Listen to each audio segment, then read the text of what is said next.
We're going to go straight into the questioning of the panelists here.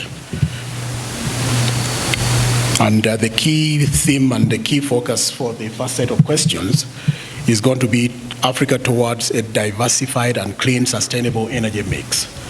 The first question goes to the Honorable Minister from Ethiopia, Dr. Freinholt.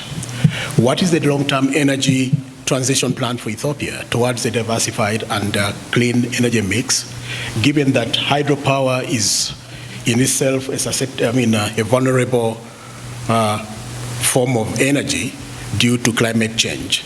Could you give us some bit of perspective, what you're doing in terms of energy mix to make sure that in addition to hydro being susceptible to climate change, you've got alternatives in case of a drought or in case of any climate hazards?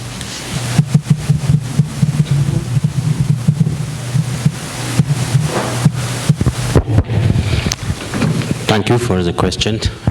First of all, I would like to thank UNECA for organizing this event and inviting us to participate in this panel discussion. So coming to the question, Ethiopia has already started, energy mix since the last 5 years or more even.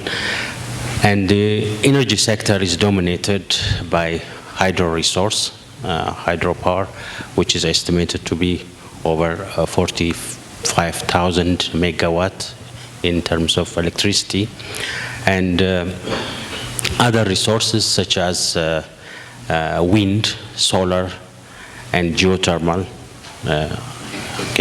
These are all available. We do have a resource. And also we have recently identified sites for natural gas. So there are already activities in that area. So when we say currently for electricity production, over 90% of it is from hydropower. But that we want to change. We have already started working by introducing additional resources such as wind, for instance. We do have 3 wind power plants with a total of 324 megawatt capacity, installed capacity, and also solar.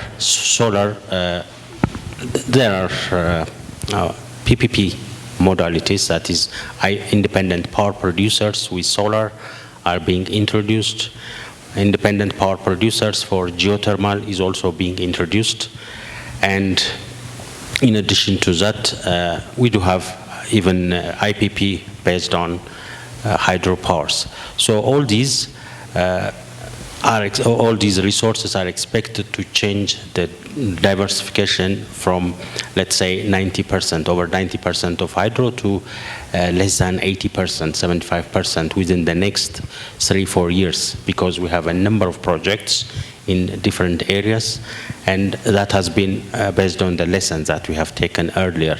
Because of the some water shortage, we were forced to undergo load shedding, and for that I think we had to really adjust some of the things, and hopefully and we have improved management of our hydropower plants, plus introducing additional types of resources. That's just what I have. Thank you. Thank you very much, Honorable Minister. The next question is to Mr. Ali Zouari. Morocco achieved phenomenal energy transition facilitated by investments in renewables and natural gas. What precipitated such a policy choice, and what enabled Moroccan experience to be successful? Could you share with us that experience? Thank you. Thank you also for your invitation for attending this panel. In order to explain the Moroccan strategy, maybe it's very important to do a flashback to the years between 2000 and 2010. So at that time, if we remember well, all Africa, including Morocco, were experiencing a very high growth rates. And energy basically is at the crossroad of all economical and industrial sectors. So for Morocco, it was very important to see how we can reorientate our strategy. The numbers that we were experiencing is that 98% of our energy were important. So there were a huge dependency towards external procurement. We were also importing between 15 and 20% of electricity for our neighbors. And maybe the most important is that in July 2008 exactly, the cost of the oil was exceeding $148 a barrel. So for us, it was a very huge challenge. We didn't want to engage in the negative way our perspectives of economical and industrial growth. So we needed to conceive and to design a new strategy regarding the energy development. At that time also there were development of the awareness regarding the environment and how to mitigate the increase of the temperature.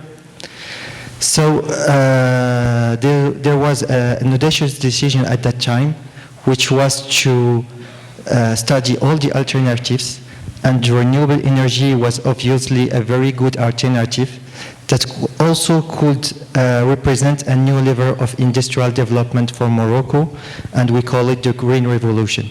So these are all the reasons that pushed Morocco to go toward renewable energy in a massive way, with an objective of 42% of renewable energy by 2020, and we are there, and a new objective of 52% by 2030, and we are quite confident to achieve this objective.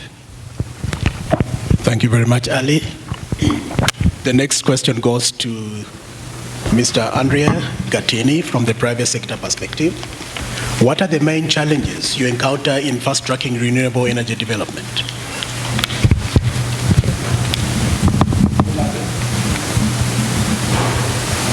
Good afternoon to everybody. Thank you for inviting me in this very interesting and fruitful conference. So Enel Green Power has started to invest in Africa since 2012.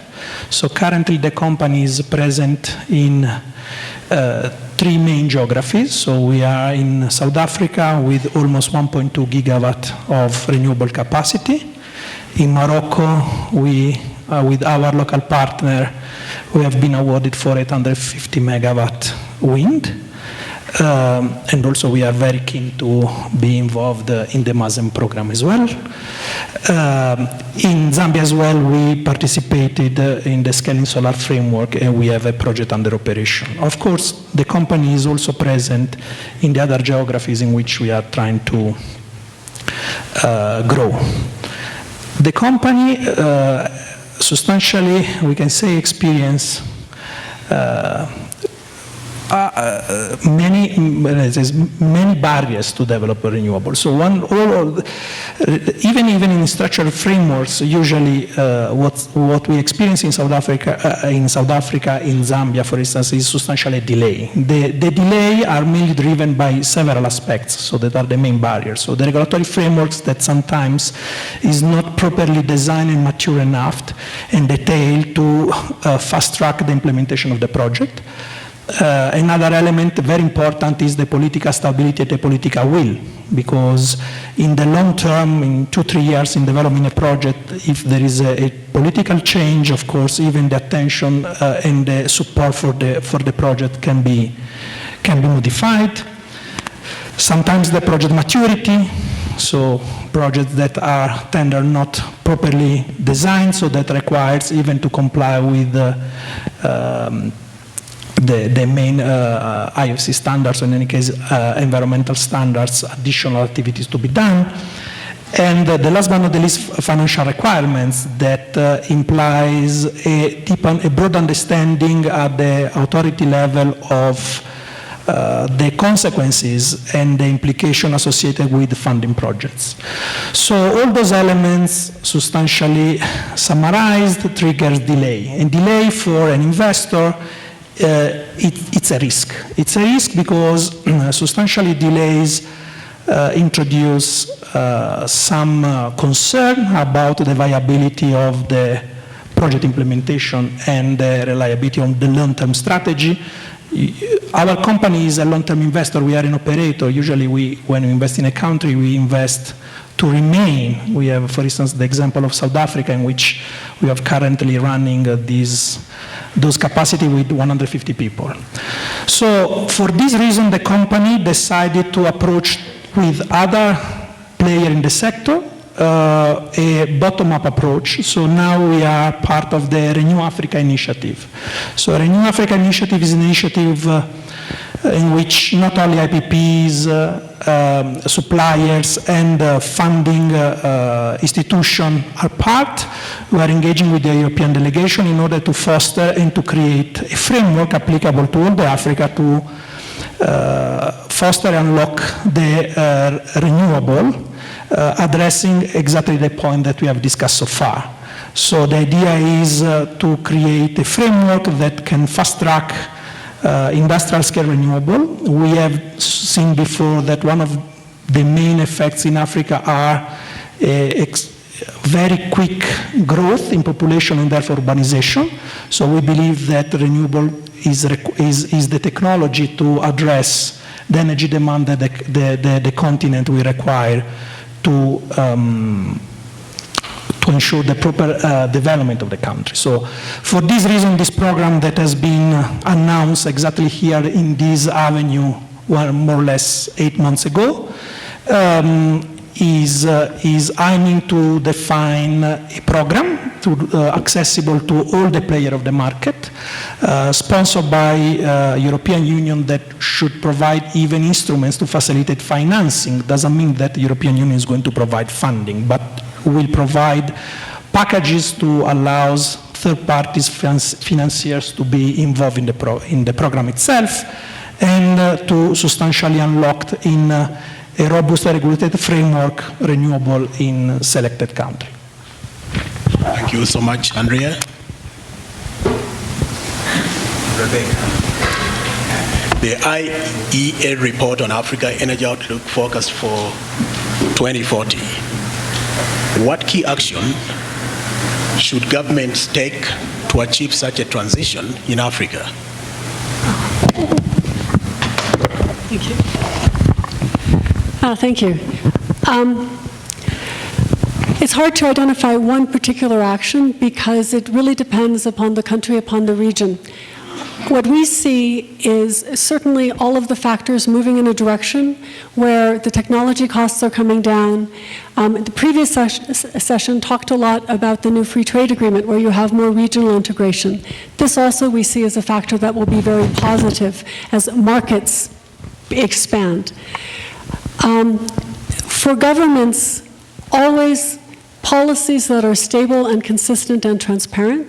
Countries around the world get into trouble if they put in a policy in place, the private sector makes an investment, and then the policy changes. That will kill development and investment in the energy sector. I think a dialogue between governments and the private sector will be critical as well, because what policies governments put in place do have an impact. And we need the private sector not only for investment, but also for innovation. Thank you. Given the challenges and what the panelists have given us in what is happening on the African continent, let's move to the next key questions. I mean, how can we finance energy transition in Africa? What is the role of the private sector in complementing public investment? I'll start with Mr. Opuya. What are the key requirements to fast-track large-scale investment in Africa in the energy sector? The attractions. First of all, thank you very much to UNECA for inviting Africa 50 to participate in this program. We've certainly found it very stimulating and invigorating. In terms of financing energy in Africa, I think the starting point has got to be recognizing the need.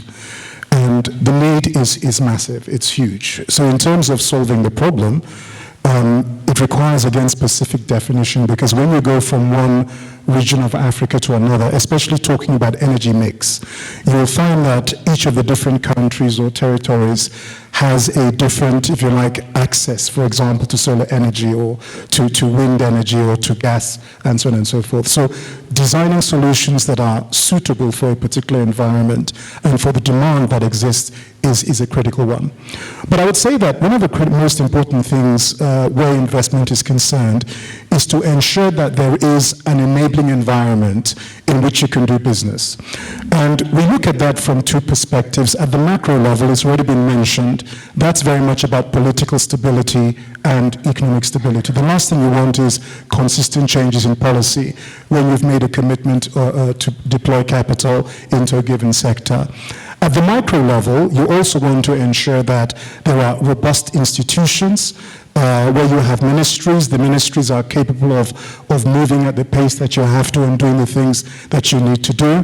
That the regulation is also transparent, apolitical, and, if you like, is suitable for what is required.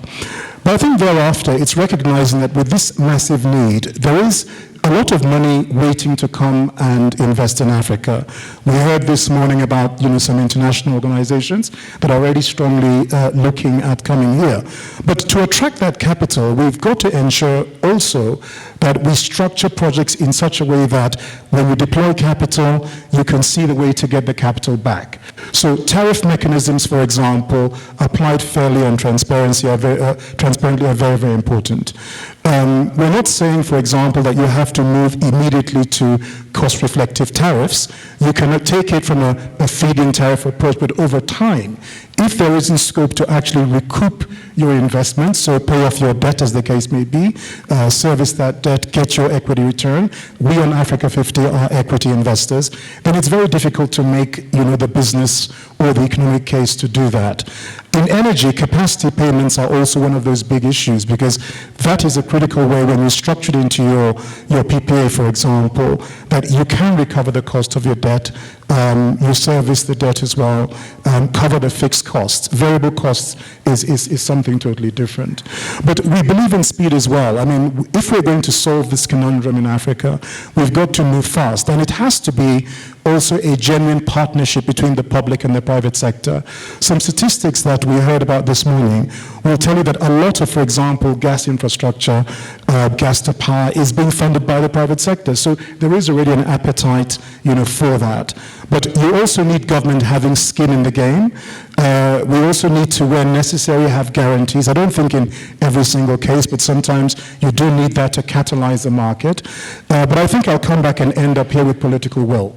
If the political will is not there to actually see a project through, to remove bottlenecks along the way, it makes it extremely difficult to deploy capital. And, every time that you delay costs money. You've got consultants, you've got the opportunity cost of capital, so you want to move at breakneck speed where you can, whilst being careful to ensure you do things right as well. Thank you. Thank you so much. Now let's go back to the public sector. Honorable Minister,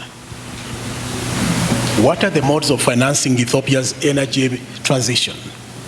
What is the role of the domestic and international private sector to play in this regard? What we know is that the sovereigns have been financing most of the energy infrastructure, and with time, I think you reach the debt levels whereby it's not anymore able to do that financing. So how is the public sector looking at the ways and means of financing this transition?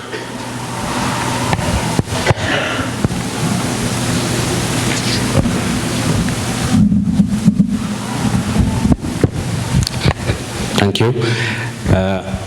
Maybe when you talk about energy transition, we're actually referring the use of resources, from changing resources from traditional carbon-based energy supplies to carbon-free supplies.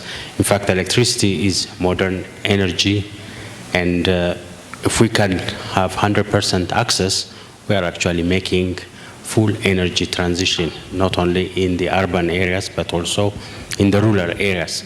So the National Electrification Program that we have launched in 2017 has ambition of pushing the currently 44% energy access to 100%.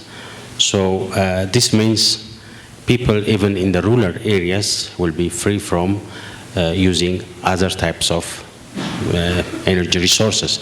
Now, this has to be complemented by sufficient generation, and 35% of it can be from off-grid and 65% from grid connection. And the generation aspect, that's why public-private partnership was introduced again in 2017 to attract the private sector to be engaged in the energy sector. So this means the government will not really be strained in financing such projects, not only in energy but also other sectors. So when it comes to energy, IPPs play a very important role in providing the necessary finance. That's one. The other thing is, of course, making tariff cost reflective to make the sector sustainable is also another avenue, which is already started and being implemented and dynamically changing or improving the cost, making it more cost reflective. So in summary, the private sector is very important resource in the implementation of the National Electrification Program, and there are partners, development partners, which can actually be or play a role in between the private sector and the public sector. So that's just what I say. Thank you so much, Honorable Minister. Ali, this question is to you. When you talk about investment in energy, the first question that arises is that it's too risky to invest in projects in Africa. How did you manage to have a successful investment strategy for Morocco? Could you share with us the experience and how you managed to mitigate those risks associated with implementations of projects of this nature? I think that Upuyu summarized everything in a very good manner, and this is what were applied in Morocco. Globally, the private sector needs a certain visibility and a lot of comfort. So in terms of visibility, we rapidly released the vision with 42% and 52% that gave to the private sector enough visibility when deciding to install and to set up a subsidiary in Morocco, for example. Then the roadmap that should be implemented and that is specifying the mix of each renewable energy technology were also released with very transparently. I think also that the second aspect, the third aspect I want to say is the legal framework. You have the projects that are done under Mazen tenders, so under the government, with the government mobilizing some concessional financing in order to lower the risk, but also for the private sector, but also to lower the price of the final kilowatt hour. And we know that the cost of financing contributes to, depending on the countries, between 30 to 50% of the final cost of the kilowatt hour. And then we set up another clear legal framework for the private corporate PPA that is framing the trades between the private off-takers and the private developers. But I think the most important one, and that I don't see a lot in many countries, is the leadership. And we have to accept, to acknowledge, and to tackle the bottleneck of conflicts between different institutions in countries that are slowing down the process of developing projects in all the sectors, not specifically to renewable energy. And I think after now some years, if I have to say what is the difference, what is maybe the best key success factor in Morocco, is this leadership under His Majesty the King Mohammed VI, and that was given to Mazen as the implementation body in order to shift all the bottlenecks or the obstacles that could be faced. And this is why, for us, the most important is not how to mobilize the financings, but how to set up a bankable project that could attract, de-risk it, with all the guarantees like PRG, PCWA, etc., that are needed by the private sectors. And once we have this very well bankable and designed projects, you have another problem, which is a problem of reach, is that you have to filter between all the developers that are bidding or that are sending spontaneous offers. Thank you very much, Ali. Next is to Zuera from Dangote Foundation. Could you give us a perspective on the view on renewables within the heavy manufacturing industries? What are you doing in that space, and how are you finding the challenges in transiting and bringing on board the renewables within heavy manufacturing? Thank you very much for that question. As you know, in a manufacturing company, producing energy, consuming energy is one of the hugest challenges. The Dangote Group is implemented in 18 countries, and out of all those 18 countries, only in 2 of them do we have plants that are connected to the grid. And those 2 countries are Ethiopia and South Africa. In all the other countries, we had to build our own power plant to power the plant, right? So the challenge there is the balancing act between producing affordable energy and producing clean energy.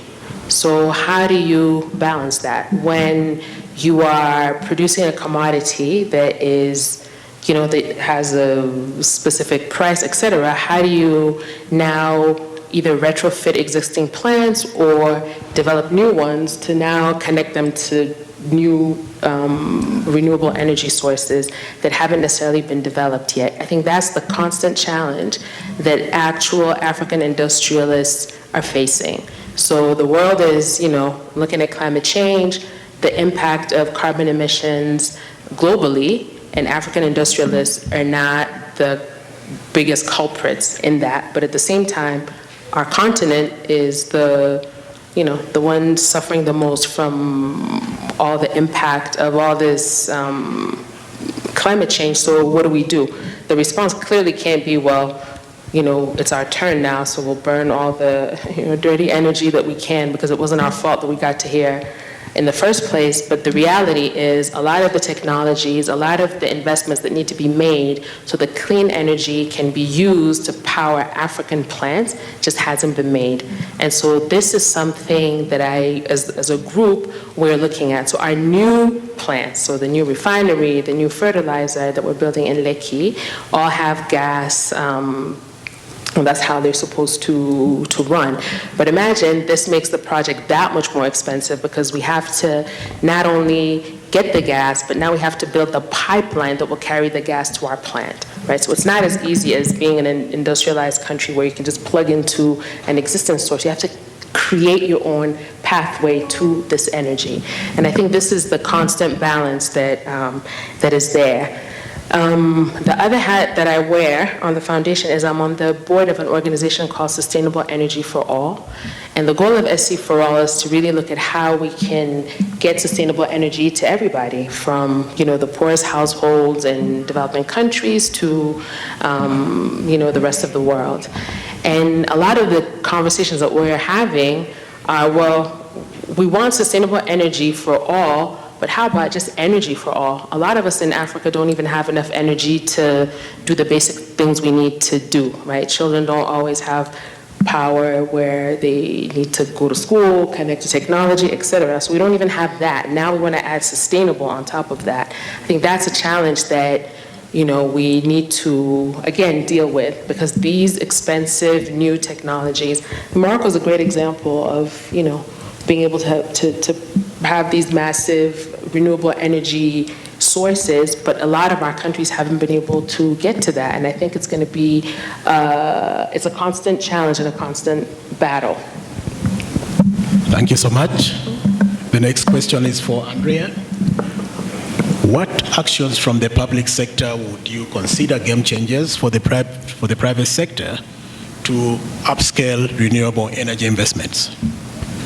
Thank you so much. What sort of support do you want from government? Thank you so much. I think that in the former intervention we have touched more or less all the points, but if I can try to summarize, for an investor, the three pillars in order to make to create appetite for the investor to come and to invest in our case, in renewable space, we need, of course, the resource, the need for energy investments, so it means there should be a demand and a political will to deploy renewable in the country, and a stable and transparent and well-developed regulatory framework that, as I said before, is not only related to regulation, how to access the electricity, to transport electricity, but also secure a bankable project in terms of financial framework to secure the investment from the investor at the bankability point of view. So, as we said before, Morocco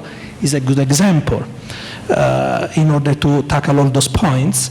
I understand, however, that not all the countries in Africa, all the countries in Africa has different type of development, different of challenges. One of the critical items sometimes is the availability of hard currency. Many of those investments are dollar denominated, so it means that even the debt has to be paid in dollars. So hard currency availability and access to hard currency is one of the critical points. And sometimes guarantees are a big burden from the treasury because the country is already exposed on other sectors with guarantees toward other institutions. So those are the main challenges that need to be addressed and properly supported by the policy, and there should be a long-term policy. In addition to that, our company is a company that is present in almost 30 countries across the world, and we have experienced different business models. So we perceive a barrier currently in the majority of the countries in Africa in which we are currently working, that is the private-to-private business. Substantially unlocking the market and allowing energy transaction between producer and suppliers that can fast-track really the deployment of renewable, and also relieve the countries and the treasury from the burden of sovereign guarantees. We have experienced that those type of projects can be bankable. The quality of the offtake is, of course, one of the main criticalities for the starting project, for planting the seeds. But then, of course, if the market is enough fluid and liquid, let's say, it can be easily deployed. So, but all those type of the business model cannot be require supports, and the supports for sure is a proper regulatory framework that allows access to electricity to all the producers, the possibility to transport electricity across the line with clear rules and regulations, even the wheeling fees and the amount of those fees are an important implication in the business model for the project itself. So Morocco already implemented with 1309 this type of law, unlocking the high voltage and the medium voltage, so they are doing a good job. We are trying to deploy those type of investment in South Africa, having big issues with ESCOM because IPPs are perceived like a threat for the monopolist. But it's not really true, because at the end, if we look at the news today, the country is not able to deliver. And when you have a market that is not flexible and they rely on one single player, and this player doesn't deliver, all the economy will be affected. And we strongly believe that this is a big game changer for unlocking renewable and upfleeting the economy. In addition to that, we need also to recall that many international companies are present in Africa. We have counted more than 150 that have recently adhered to the RE100, so 100% renewable in terms of consumption. Those companies associate to the energy not only the cost, and the renewable can be very cost reflected, very competitive, but also to the sustainability content that is associated with the electrons delivered by a renewable plant. And those one of the key elements, in my view, to justify bold decision even from the regulatory framework to take some unlocking this type of market. Thank you very much, Andrea. Next question to Mr. Opio. You talked about the enabling environment. How does private sector see the management of enabling environment cross-border? That's a very, very, very important question, because, you know, if you begin to think of energy opportunities, say, for example, gas to power, where you have in one part of the country maybe a port, or you have ample gas reserves, maybe in Angola, Mozambique, and Nigeria, Egypt, countries like that. But you then want to transport that gas to another country that doesn't have the same access. You need to build a pipeline that's crossing, you know, different boundaries. In the concept of some kind of power pool or gas pool or energy pool, it's very, very important that there is some commonality, if you like, amongst standards and amongst regulations to enable that dialogue to occur, and that sort of transfer of resource to occur. But again, it will come also down to the political aspect of things as well, because, you know, you have your borders and you have to create the environment. So if, for example, we're doing a cross-border gas project, we'll most likely need some kind of intergovernmental agreement between different countries, host country agreements, all of these things designed to give you as an investor the comfort that you need. Again, a lot of it is about comfort. If you really don't feel that your investment is safe, it's hard to put down the capital. And no matter how much we want to make the development impact, and we're very, very committed to doing that, we just have to ensure that the protocols are in place that make that kind of cross-border transfer possible. Thank you so much. The next question is for Rebecca. What will be the role of the business community or private sector in bringing about such major shifts in the energy system of Africa? Thank you. Well, as I mentioned in my presentation, fundamentally, the business community plays a fundamental role, not only in investment, but also in the technology. As we advise, at the International Energy Agency, we advise governments in terms of what types of investment frameworks can be most effective to attract the investment. This morning, Dr. Sangwe mentioned how attractive investment in Africa is. I mean, the return rates here are much higher, but there still is the question of the perceived risk. And we have examples where governments have implemented policies that, you know, either look at removing customs regulations, et cetera, that make it difficult to develop renewable energy markets. In some, for example, in 19 out of 42 countries in Africa, private participation is not allowed in both generation and electricity networks. A clear framework needs to be developed so that when companies come to a country, they understand what the rules and you know, regulations are. We also see the importance of private-public partnerships. Public funding, to attract private funding. In Africa, the average $1 spent attracts approximately 40 cents. This compares unfavorably, for example, to Southeast Asia, where it's 90 cents. In South Africa, it's $4. $1 public attracts $4 private. And so again, clear, consistent frameworks, whether it's guarantees, whether it's different types of financing, that can make a big difference. Thank you so much. Zuera, with regards to the manufacturing sector, what support do you need from the government or from the public sector to ensure that we see more and more investment in manufacturing and that it shouldn't be constrained by lack of energy or any regulations in that regard? Right, so that's a bit of a circular question, right? How do you make the investment case for producing energy if there's no manufacturing that would plug into that energy? And at the same time, if there's no energy, then how do you get the manufacturing industry up?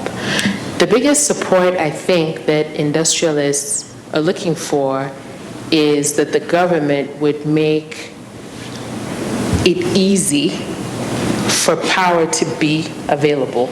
I mean, just that simply. I live in Nigeria, and we have a lot of power challenges in Nigeria in particular. And there's a story that comes to me all the time, and there's a guy who cuts hair right around the corner from my house, and he has a little, clipper and a mirror, and his customers come in and he cuts their hair in front of this little broken mirror. That guy has a generator to power the clippers that he has. So when you think about how not efficient is this little generator for one guy with one clipper, as opposed to if the investments were made for proper energy to be there that everybody could literally plug into. And I think that's how we need to be thinking about how does the government support private enterprise and support citizens in having access to the basic energy that they need. We have countries that have done this really well. We have, like I told you, Ethiopia is one of the countries where our entire plant is plugged into the Ethiopian network and the Ethiopian grid, so that's something that works. We have examples like Morocco. We have other countries who are doing well when it comes to energy. But I think the rest of the countries that aren't doing so well would do well to learn a bit from what worked in those other countries, because most often the obstacles are relatively similar. Thank you so much. We are about to come to the end of our session. I would like the Honorable Minister of Energy from Ethiopia to give us in details the future role of natural gas in the Ethiopian energy mix, and more important, the role of the private sector, the public sector, the Triple P arrangements. How do you foresee that?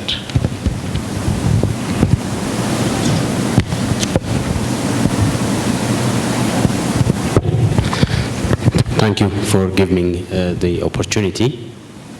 And natural gas, yes, it has been identified in the eastern part of the country, and it's actually under the jurisdiction of the Ministry of Mines and Petroleum right now, but we need to really collaborate with our ministry in such a way that we can not only just pipe it out or export as it is, but also generating power.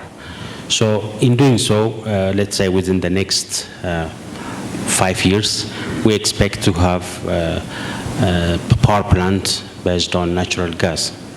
That's still under study, under negotiation.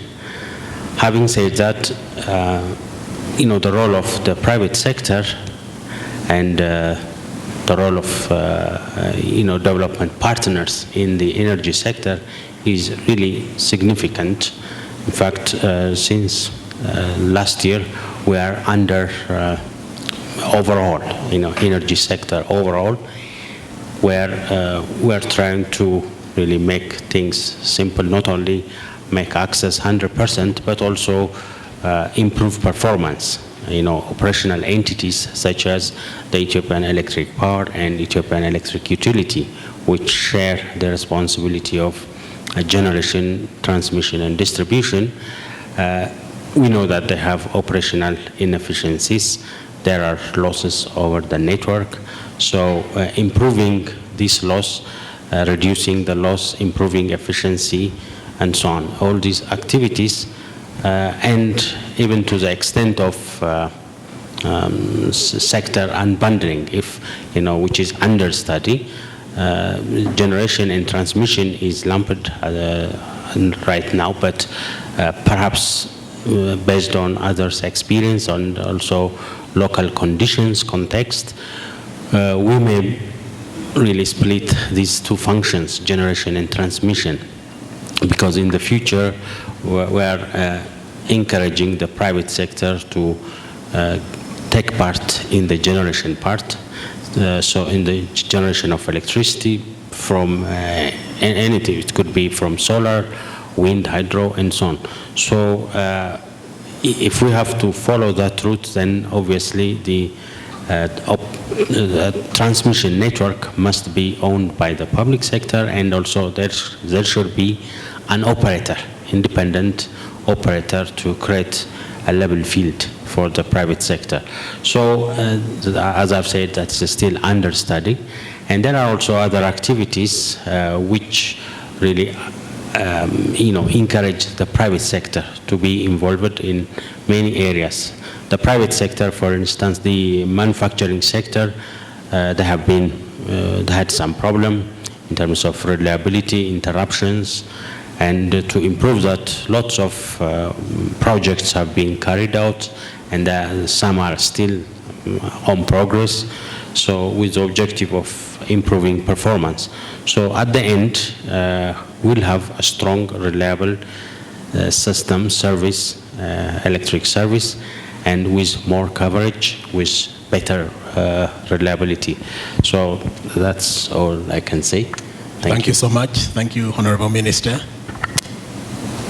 Is the Honorable Minister from Angola in the audience? He's left? Okay. Could we have maybe the summary from the private sector, Adrian? Summary from the private sector perspective before we go into questionings. Yes. So, in a summary, we, as a private sector player in the renewable space, we perceive that there are two ways to look at the development of renewable in Africa. One is based on proper robust policies that has a long-term vision and provides stability and transparency and confidence to the investors. We have examples in Morocco, in South Africa, in Egypt. And another driver is the economic growth. So there are projections that at least 4 countries in sub-Saharan Africa are going to grow in the range of 3%. One is Ethiopia, of course, even more, Côte d'Ivoire, Ghana, and Senegal. So for private sector, investing in those countries requires, as we said before, stability, political stability first, so consistency with a medium long-term plan, a proper regulatory framework that allows the renewable integration in the system and ensuring a proper energy mix. Unlocking, as I said before, the market of the private to private is a key element and is also facilitated by the unbundling of the energy system itself, but proper regulation required. And another point is to seek support even from foreigner countries in order to secure the bankability of projects. That is not only related to the bankability of project documents, but also the capability for an investor to secure its return and to allow that with these revenues can be invested in other infrastructures and to create a sustainable environment for the country, because we have to remember that renewable plants are very quick to be implemented if properly unlocked. They generate jobs. We have a clear and tangible example in South Africa in which the policy imposed some job creation and local content. that of course it's not can be perceived an opportunity but also a barrier, depends how this is designed. And of course, the renewable can heavily contribute to each country to achieve their targets of decarbonization, considering that there are many countries, mainly sub-Saharan Africa, that are high rate of pollution. So, and that's it. Thank you so much, and we are running out of time. But this has been a very interesting topic. It requires more than 40 minutes. I think we'll give the audience to ask 1 or 2 questions. We are left with 5 minutes. We've got on the panel the public sector, the private sector, the manufacturers. So you should go ahead and in brief. Thank you very much. Haile Selassie Medhem from the World Resource Institute. I understand that the focus of the panel has been mainly on the supply and investment side. But as I hope you might agree with me, Africa's key challenge with transition is on the access side. So I want to ask, what are the opportunities for public and private partnership on dealing with the access, especially given that some estimates show 9 out of 10 people in 2030 who live without modern energy will be in sub-Saharan Africa. What is the potential there, and what is the potential for social entrepreneurship that private sector can participate? Our focus is investing in people. We have gone around the context area, finance, manufacture, whatever. But who is thinking about the human component of the sector? Now we are discussing this, the policy. Meanwhile, we are proceeding. We speak about finance, we speak about manufacture, we speak about policy. But who is taking on board the edge of youth, the edge of engineers, the future engineers who are going to take what we are speaking about to the future? Up to now, I haven't listened of any since the morning. Although it is written very big there, investing in people. I'd like whatever we talk, we have to take on board. How are we going to invest in people? How many investors are there? How much research is there? How much human capital is needed in the sector? I think we need to, because it is an enabling environment as well as it is a target in itself. When we are speak about people, it means that development is for people, but they are the ones who are going to carry the whole development agenda on board. Thank you so much.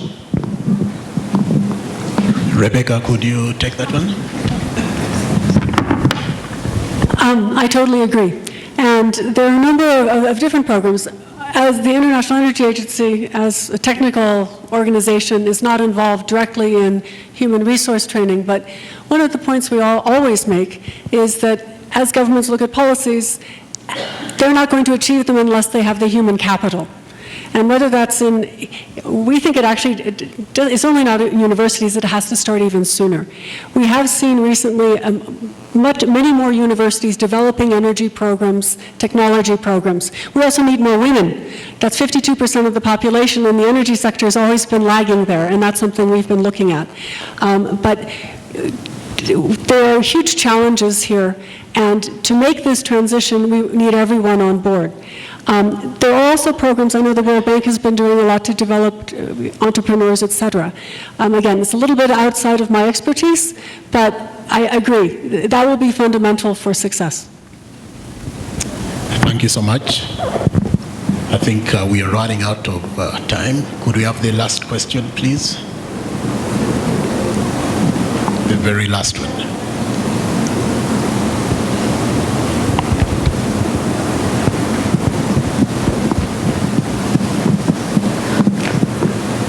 Thank you very much. I'm Sarah Said from Ethiopian Women in Energy Association.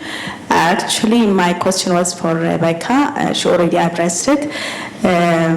We are women in energy. The association is formed by 40 plus members who have affiliation on energy in Ethiopia. So I want to forward one question for my state minister. So how is your strategy has an eye on women entrepreneurs in Ethiopia on energy sector?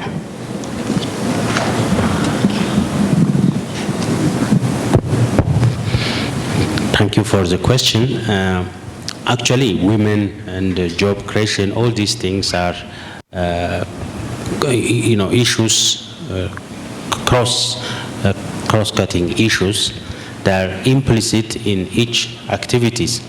For instance, in the energy development, there are job creations. Those job creations are for the youth, and within the youth, there are obviously women and boys, okay, men. So that's implicit. Whatever you do, it's built in the activities. So even on this panel discussion on the whole day, we haven't seen anything specific to youth and specific to women. It's implicit, in my opinion. I don't know if I can be corrected if I'm wrong. You see, so I mean, there is already opportunity. There is opportunity. There is focus on women. There is focus on the youth. There are lots of efforts to create jobs. In fact, the government has even established a commission, Job Creation Commission. It's a national commission which handles new jobs throughout the country, and I think the youth and women are included, embedded there. So if there is something special, perhaps it can be brought to our attention. Maybe we can consider it. If there is a different dimension, we are ready to accept it. Thank you. Thank you so much, and I think we're coming to an end. We've already run beyond our time. I would like to thank all the panelists for addressing most of the issues we had at hand, and also being in position to answer the questions from the floor. I'd like to thank the floor for being very attentive and listening to the panel. Thank you so much, and thank you so much again.